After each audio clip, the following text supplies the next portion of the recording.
to local level rules, laws, and regulations. So this is the deregulation exercise, which will probably not be a news story in the front pages, but that kind of deregulation at the local and the state government level have to happen pervasively for us not only to boost MSMEs, to boost manufacturing, but also to lift the potential GDP growth in the country. And this applies in the areas of labor and even in the education sector as well. We'll share with you a few examples. These are the areas where I think the regulations that are there today affect the day-to-day activities of businesses that don't have the kind of bandwidth which large enterprises have. Whether it is in land, building and construction, utilities, logistics, and there are sector-specific deregulation areas, and you can see more of them in Chapter 5, and also across other chapters in the economic survey. In general, we are obviously in the presentation, I can't go into all the issues which are there in the chapter. Just to illustrate, compliance costs make it cheaper to run two 150 worker factory than one 300 worker factory, whereas it should be other way around. Regulations also disproportionately affect small businesses. If you look at the building restrictions, the setbacks to be allowed on all the 4 sides of a building, the floor area ratio restrictions, parking regulations, etc., take away much of the land available at the ground floor level for businesses. So actually manufacturing can start only from the first floor onwards in many small enterprises, both in urban and rural India, if they fully comply with the letter and spirit of these regulations. Naturally, that raises the fixed cost of doing business, and naturally, it also disincentivizes more hiring. So deregulation is not just about ease of doing business, it is a pathway to employment generation. And naturally, we also know that many states impose a high markup on electricity costs supplied to businesses compared to other non-businesses. And whereas in countries like Vietnam and Bangladesh, particularly in Vietnam, which we look up to, it is the other way around in terms of being our next important competitive country. They have the opposite problem, which is that the cost of electricity supplied to industries is on the lowest side there compared to what we have in India. And by the way, this is not just a theoretical exercise. We have done, and you will see more of it in Chapter 7, we looked at those states which have progressed a lot on business reform action plan. And lo and behold, those states have a much higher level of industrial activity. So there is a positive correlation between BRAP and the level of industrial activity that is there in these states. Moving on from industry to employment-related areas where deregulation can be pursued, in general, we do specify the number of hours workers can work daily and weekly. Every country has it. But the problem is we have restrictions that this shall be adhered to week after week after week, whereas other countries give flexibility to the enterprises to be able to achieve this over a longer period, 3 months or 6 months. Your overall working hours cannot exceed this. But in a given week, there could be more or less work depending on demand surges. So that flexibility is missing. The same thing with to Factories Act on overtime working hours as well. The stipulated overtime hours are lower than competing nations, even though the overtime wages are higher in India on paper. The hours that people can be asked to work overtime is limited. And this is something that the workers and the management negotiate between themselves, depending on order flows and so on and so forth. Moving on to higher education in particular, where I think market forces can play a much better role in ensuring quality outcomes. The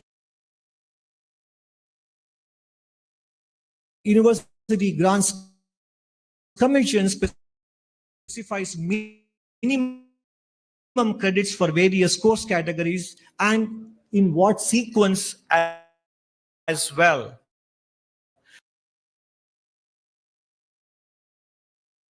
These aspects could to remain must be free to remain flexible with their coursework. This will allow them to adapt to market demands, and we should basically trust the faculty and students to find solutions to these problems. These are all areas where we don't have to micromanage, and that is something. This is just examples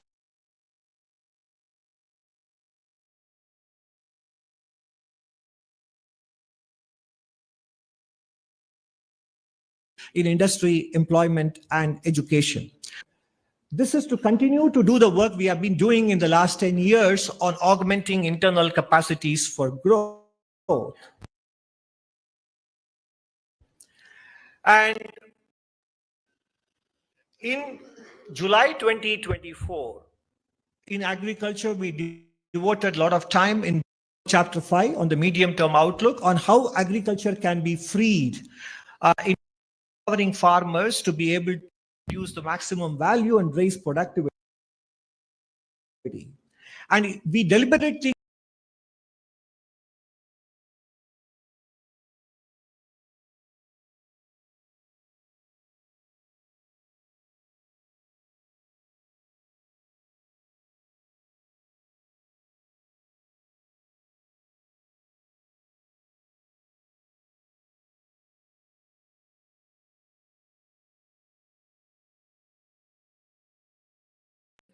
this sector can be a sector for the future as well. And as you see here on the left side, allied sectors in agriculture have been able to grow at a much faster rate than the mainstream crops and food. So therein lies the clue as to what are all the elements from those areas which can be applied to traditional crop areas that will lift the overall growth rate of the agriculture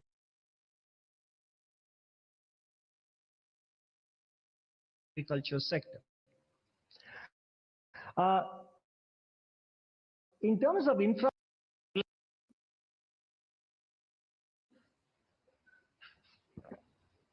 quite well in the last 10 years in particular, whether in terms of introducing new trains, new airports, with ports coming down from 48 hours to 30 hours in the last couple of years, and capacity additions in the power sector, falling data cost, and expansion in telecom infrastructure. These are some of the illustrations we have picked up for highlighting here, but there are more details in chapter 6. We also, last time itself, we wrote about the turnaround logistics costs also have come down in the country, and turnaround time in toll booths, etc., and road transport are all contributing to higher production and distribution efficiency in the country. Particularly with respect to the urban India, cities declared open defecation free have gone from 15% to saturation coverage, and household latrines constructed, public toilets constructed, and waste processed as a percentage of waste generated. There is tangible and substantial progress in many of these dimensions.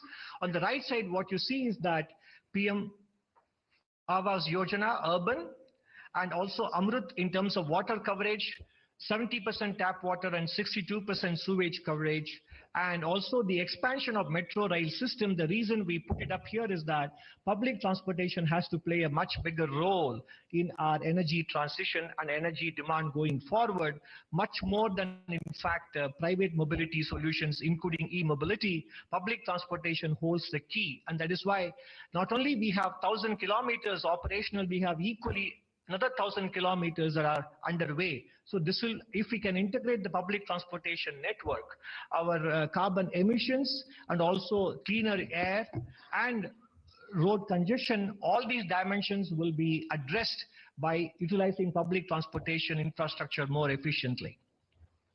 In terms of rural economy, the Swachh Bharat mission, 11.8 crore toilets in villages, Mission Amrit Sarovar. Again, if you look at the chapter on in agriculture and in industry, we talk about the importance of rejuvenating water bodies in contributing to the entire community development rather than purely providing water sufficiency.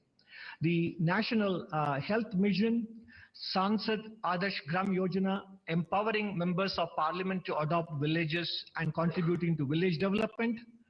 Jal Jeevan Mission, 12.2 crore households provided, and Pradhan Mantri Awas Yojana Grameen, 2.7 crore houses completed. Now, in terms of infrastructure, it is not enough to talk only about the physical infrastructure. We have done quite well with respect to at the general government level, not just the union government.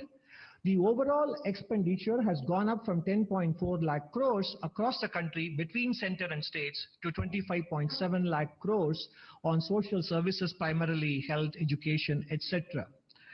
And this is a growth rate of more than this is the multiple of about 2.5 times in the last 7 years. And in terms of the building blocks for better education, the foundational literacy and numeracy, central and state government initiatives are covered. One is the Nipun Bharat initiative, the mission to ensure that every child attains foundational literacy and numeracy by the end of grade 3 by 2026. Some of the specific examples are also covered in the economic survey. Initiatives and interventions in states like Bihar and Gujarat are also given adequate coverage in Chapter 11 of the economic survey. Apart from that, we also highlighted several private sector not-for-profit initiatives in these dimensions, whether with respect to learning or social and emotional learning, which are not typically covered in classroom textbook learning. All the private sector initiatives or not-for-profit initiatives that can be replicated and scaled up, and specific state-level initiatives that are working well, which can also be considered as possible models to be adopted elsewhere. We have covered them in great detail in Chapter 11. The good news is that the proof of the pudding is there in the data. The latest annual State of Education report for 2024, which Pratham brought out a couple of days ago, the proportion of Standard 3 children in government schools who can read up to Standard 2 has gone up from 16.3% to 23.4%. And in middle school, major improvements in basic reading and arithmetic seen in all grades, and the progress at the high school level, more than 75% can do basic digital tasks. And the same report also covers the availability of infrastructure that facilitates learning in the classroom in terms of midday meal being served, drinking water availability, usable toilets, and usable toilets for girls in particular as well. In all these areas, in the last 6 years, there has been noticeable improvement as well.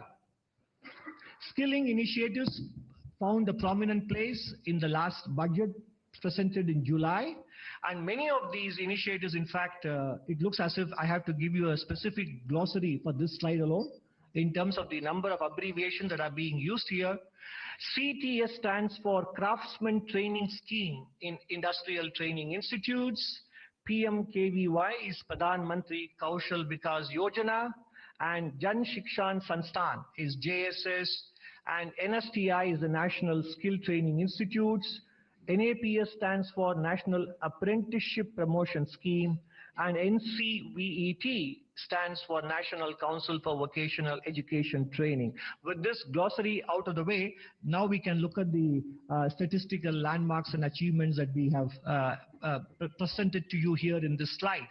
So in terms of Craftsman Training Scheme, 1.24 crore people have enrolled, and in the Kaushal Vikas Yojana, 1.57 crore people trained, etc.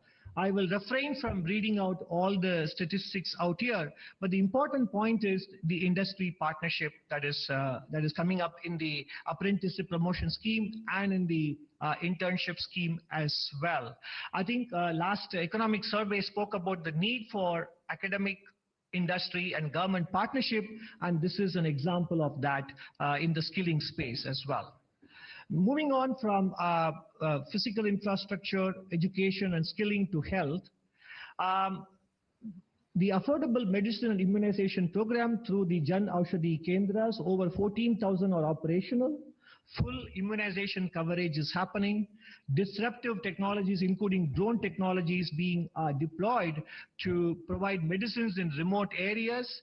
And also, if you look at the health identity cards, Ayushman Bharat Health IDs, 72.8 crore IDs have been created, and 26.4 crore vaccine doses monitored and administered, and e-Sanjeevani is serving more than 30 crore patients as well.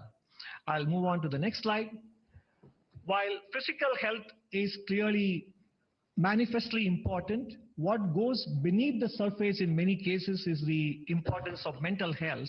And the government of India has been cognizant of the importance of maintaining mental health as well. Many initiatives have been taken. The National Mental Health Program, Tele Manas, which provides consultation over the phone, and there was a Mental Health Care Act leading to the setting up of 47 mental health institutes flowing from the National Mental Health Policy in 2014. And in terms of the Mittelstand, which I spoke about as an important lever or important ingredient of manufacturing, in the PLI schemes for white goods, we have covered a box item on the success of the air conditioners with respect to the PLI. The entire value chain for air conditioners manufacturing in the country is now in place. And particularly with respect to white goods, 43% of the new applicants in the scheme are micro, small and medium enterprises. In terms of payment on time to micro businesses and small businesses, number of invoices financed on trades went up from 4.8 lakhs to 41.2 lakhs in FY24 in the last 4 years. That is a nearly 8 times jump in the number of invoices financed through trades. And the amount financed on trades has also gone up from 11,000 crores to 1.4 lakh crores. And many of you are aware of the Section 43BH, which allows businesses to deduct payments only after they make the payment in the year in which they make the payment to micro, small and medium enterprises rather than on an accrual basis. And MSME cluster development program has improved productivity by 10 to 15%. In this regard, the survey also covers many initiatives taken by different states, from Gujarat to Madhya Pradesh to Rajasthan to Tamil Nadu, etc. We cover initiatives taken by several states for the growing MSME businesses and attracting new businesses which can serve as inspiration for other states as well. Harnessing the power of women entrepreneurs with respect to credit access, skill development, marketing support, and specific support for women-owned enterprises in terms of reserving public sector procurement for women-owned enterprises. So basically the point is, in the first two sections of this, in domestic drivers, we have spoken about the importance of deregulation. We have spoken about the importance of continuing with various initiatives that we have looked at in the previous surveys in terms of boosting the productive potential. This is all from the policy space. From there, we move on to the role of the private sector, because naturally for a large economy, private sector plays a very big role. And in terms of the private sector, the specific asks are balanced deployment of capital and labor, curbing ultra-processed foods, fairer distribution of incomes, which is related to the balanced deployment of capital and labor, workplace importance to workplace safety, workplace culture and mental health, and thinking about supply and sourcing from a strategic perspective as well. Investment in R&D. So these are all the dimensions in which the private sector can also raise the game for the new playing field that we are confronted with today. In terms of fairer distribution of incomes, a topic which we brought up last survey as well, if you look at the growth in profitability and the growth in employment expenses, which is a combination of hiring and compensation, there is a huge disparity between the two, which has been highlighted by several private sector players themselves in the last few months. And this happened even as Indian corporate sector profitability hit a 15-year high in March 2024. And some of you may have heard that when in the 1960s, when Henry Ford raised the minimum wages for his car workers, he said, otherwise there will not be enough people to buy the cars the Ford Motors produces. So in some sense, raising wage and salary growth for workers is also a source for aggregate demand for businesses in the medium run as well. So it is both, it is enlightened self-interest rather than being seen only from a moral prism as well. And in terms of balanced deployment of capital and labor, the clear example is the use of artificial intelligence, and we have a special essay on this topic. In chapter 13, in July 2024, we spoke about the energy demand management in a special essay on dealing with climate change. This time, the special essay is on the impact of artificial intelligence on employment generation and in general on labor. Deployment of artificial intelligence presents both opportunities and challenges. Past technology revolutions in general, sometimes we all feel that technology eventually generates more jobs than it displaces. That is true. But the key word is eventually. What happens between now and eventually is critical. And that is where I think we need to create supporting institutions, enabling institutions to train them, to prepare them, and academic curriculums have to change, workplace practices have to change, etc. So therefore, technological transitions have not been painless in the past, particularly during the previous 3 industrial revolutions in the Western world, and we need to learn from them, and that is what this chapter covers. And the private sector therefore needs to weigh the benefits of artificial intelligence against the social cost, which may be subterranean in nature and which may surface over a longer period, eventually affecting the environment that is necessary for running businesses smoothly. And therefore, the chapter argues for a careful deployment optimized over a long horizon. This will augment labor and will deliver broad-based social benefits. Of course, one of the considerations, if I may say in a lighter vein, when we wrote this chapter was whether the chapter would become outdated by the time it goes to print, given the kind of fast changes happening in the artificial intelligence space. But the issues that are discussed here is not with respect to the technological developments per se, but also whether the potential and the threat the technology poses for augmenting labor or displacing labor. Those issues are discussed in chapter 13. And where else a private sector can contribute?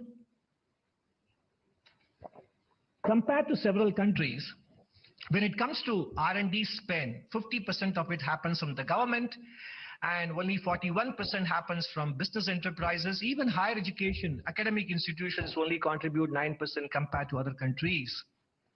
I think this is one area where I think the private sector and people like Mr. Naushad Forbes, etc., have actually written about it.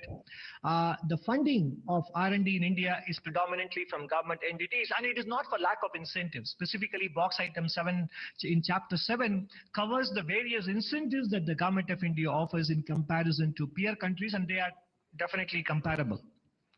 And R&D in India is primarily driven by business enterprises in many other economies. And whatever R&D happens in the private sector in India is not only low, but is also sectorally concentrated. And that is one area of improvement. Ultra processed foods. It is a 2.5 lakh crore business built on hyper palatability of food items. Misleading advertisements, celebrity endorsements, and missing and obscure labeling on packages targeting consumer behavior. Ultra-processed foods are directly associated with exposure to cancer, respiratory, cardiovascular, and gastrointestinal health outcomes. And poor dietary intake, unfortunately, is also associated with adverse mental health. And most UPF brands target children and adolescents. Therefore, we need to arrive at a quick resolution on the issue pertaining to front of the pack labeling, which has been, happening in fits and starts in this country. And this is not just purely about consumer information and fair disclosure. It has got long-term implications for realizing our demographic dividend and productivity of our youth. Because we initiated the coverage of mental health in a big way in the last survey, and we continue that in this survey as well, and you can find more of it in chapter 11. 4 particular variables have a big implication for mental health. Those who rarely use smartphones, those who are close to their friends and relatives, and those who basically have social connect and physical activity and who consume healthy foods, they have a very high mental score. But if your consumption of ultra-processed foods is frequent, and if your family closeness is not much, and nor do you have enough free time for yourself out in the open, And if you rarely exercise, then your mental well-being score is very low. It is not a theoretical construct, it is an empirical finding across the world, including in India. And lower mental health naturally has a direct correlation with the number of working days and overall productivity as well.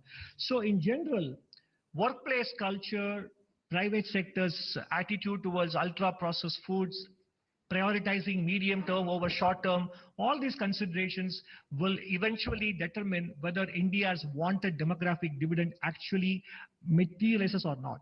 And I think this is a very important issue. Rather than apart from skilling and education, etc., this is not widely discussed, and we feel this is an important area where private sector can contribute a lot.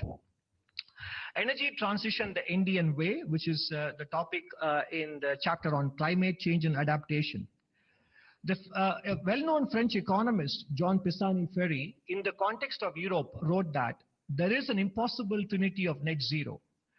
That is, policy cannot be at the same time fiscally sustainable and the economy is competitive without giving up on net zero ambitions. And that is what we call it, the impossible trinity of net zero. On the right side, between fiscal sustainability, net zero goals, and competitiveness of the economy at any given point in time, only two are possible.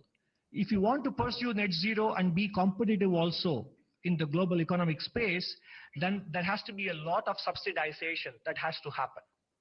If you want to be fiscally sustainable, on the other hand, and also be economically competitive, Europe is realizing that net zero goals will become that much more challenging to pursue. Again, the Mario Draghi report on competitiveness has a lot to say on this with respect to Europe, and it applies to developing countries like ours as well. At the same time, if you want to pursue net zero, at the same time be fiscally prudent, then competitiveness will take a big hit as well, because energy costs will go up significantly, as has happened in Europe between pre-COVID and post-COVID. So the net result is that the trade-offs in climate mitigation is such that these days countries are realizing that we need to spend a lot of effort and resources on adaptation. The theme of the chapter on climate this time is how do we maximize our adaptation efforts, adaptation funding, as opposed to focusing on emission mitigation. India's energy transition, therefore, needs to have a multifaceted approach. It cannot be only about renewable energy, and renewable should be expanded to include transition fuels like natural gas, and also, more importantly, nuclear power as well. And coal will continue to remain the mainstay, even as we are making far better progress than many other countries on nationally determined contributions. In fact, India's use of coal has not come in the way of India making much better progress on NDCs compared to Western nations. These considerations are discussed in great detail in the chapter on climate, and also in chapter 5 as well. In terms of financing, much of the flows today are concentrated on emission mitigation, but critically important, given the fact that the greenhouse gases already in the atmosphere will anyway cause global warming and damage to countries' environment.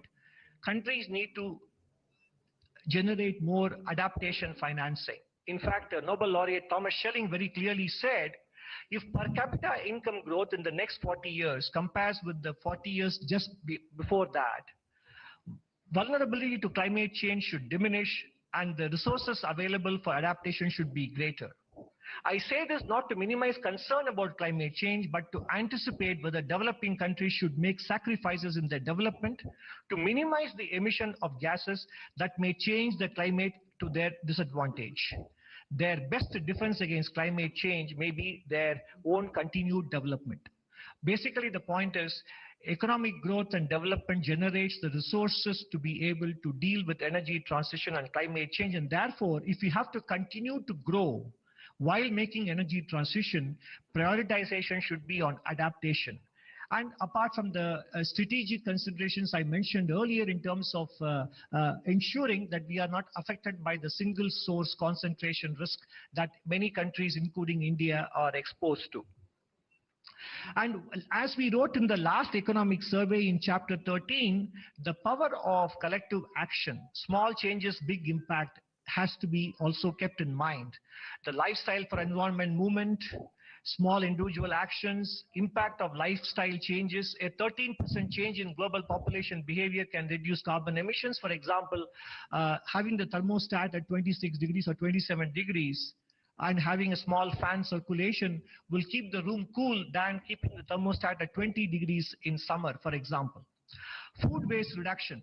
Finishing food on a plate can save 90 kilograms of food waste per person annually, cutting down carbon emission and food loss. Carpooling and public transportation, which I alluded to earlier, can cut down transport sector emissions. Carpooling can save 380 million liters of fuel daily in India by reducing nearly 8 lakh rides per day. And public transportation, in terms of integrated solutions, is much better than focusing on tailpipe emissions through e-mobility, which also has a strategic angle to it. Recycling power. Recycling 1 ton of newspaper can prevent 25,000 liters of water wastage, contributing to more efficient resource use. Finally, we come to the state of the economy, which is the current. The economy grew 6% in the first half, and second half it is poised to do better. Growth remains close to decadal averages, especially if you look at agricultural sector, gross value added, industry. They all have grown better than the average over the entire period between FY15 and FY24 in FY25. Services sector is almost there, but overall the point is that the pandemic effects have completely now been erased from the trend growth estimates. And you can see that in the different components of expenditure-based GDP. Gross fixed capital formation has improved from 28.2% to more than 30%. And consumption share, private consumption share has gone up from 58.7% to 61.8%. And government expenditure has come down, in fact, from 10.8 to 10.3% compared to FY18. And export share also has gone up from 18.8 in FY18 to an estimated 21.5% in FY25. So basically, compared to the pre-pandemic shares of GDP, there is a good contribution or a better contribution coming from exports and gross fixed capital formation and private consumption as well. And this is what I mentioned in the previous slide. If you look at the overall GVA on the top left, it has caught up with the trend growth, pre-pandemic trend. Agriculture has been above pre-pandemic trend, partly because of the growth in allied services, which I showed you earlier, which is a high single-digit growth rates. And industry has now just popped its head above the pre-pandemic trend, bottom left. And with respect to the overall services sector, again, we have caught up with the pre-pandemic trend as well. Inflationary pressures have come down, barring a few items. If you look at the left side, you see the core inflation, core food, consumer food price index, overall core inflation, and the CPI inflation. Core inflation is below 4%. Overall inflation is 5.2%, and the food price inflation index is close to about 8%. But if you remove specific items, then you can see that overall inflation trends are very subdued, and that is what the right side chart confirms for us. Headline inflation is 5%, but excluding tomatoes, onions, and potatoes is about 4%. Excluding pulse and vegetables is below 4% as well. In terms of export growth, while the headline numbers in merchandise exports may appear subdued, if you strip out petroleum and gems and jewelry, the growth is close to 10% between FY24 and FY25 in the first 8 months of the current financial year. And services sector in general have continued to grow in terms of the surpluses, and in the first half of the first 9 months of April to December 2023 and 2024, there has been a bigger surplus on the services trade as well. Naturally, all of this resulting in a balance of payments, which is very comfortable. Around 1% of GDP is the current account deficit. And therefore, financing this current account deficit has been not a problem despite successful and profitable exits by many businesses in the last 2 years. Even as the gross inflows are improving, The repatriations on account of profitable exits or transfer of ownership from direct to portfolio investors hasn't posed a problem for the current account because of the subdued oil prices, strong private transfers, and good export performance in the services sector, contributing to a current account deficit which is just around 1% of GDP. The growth outlook for FY26, we projected 6.5% to 7% for FY25, and this time we are projecting a growth outlook between 6.3 and 6.8% for FY26, which is in line with the projections made by many international organizations as well.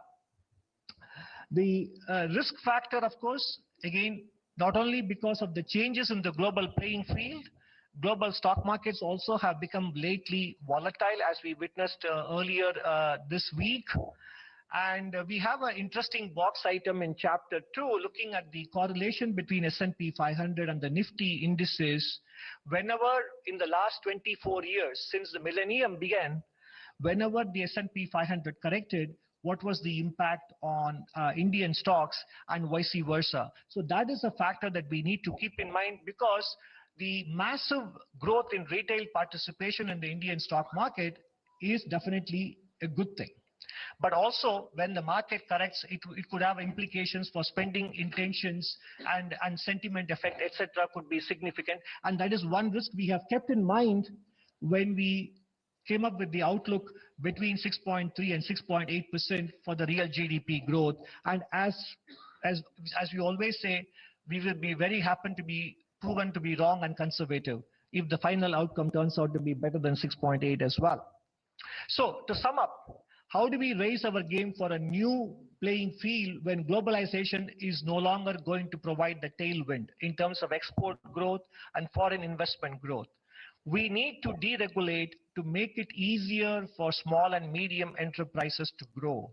Deregulation is about removing the fear of growth in micro, medium, and small enterprises. And this is about the plumbing and the nuts and bolts of deregulation, which are primarily there in the state and local government space. We have to continue to augment internal capacities for growth.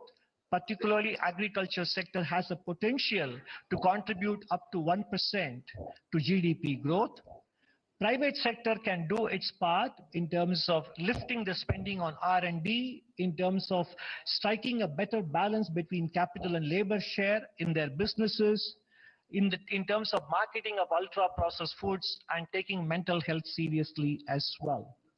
With respect to energy transition, considerations of financing, considerations of supply chain concentration risk, etc. means that we need to focus on public transportation and adaptation as an important strategy rather than emission mitigation, relatively speaking. Business as usual across all sectors, academia, private sector, governments, etc. Business as usual carries the risk of growth stagnation. Thank you very much.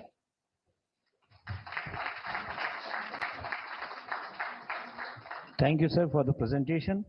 Now, floor is open for the questions. So, starting with 127. Please introduce yourself and your organization's name, and then mic at 127.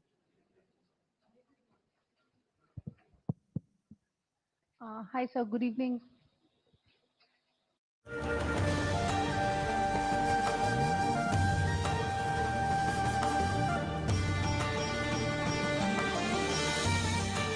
The entire element of tax borne by a good or a service will be represented by the GST paid on it. At present, GST is imposed in 4 slabs of 5%, 12%, 18% and 28%. Jai Mahakumbh, Jai Mahakumbh, Jai Mahakumbh, Jai Mahakumbh.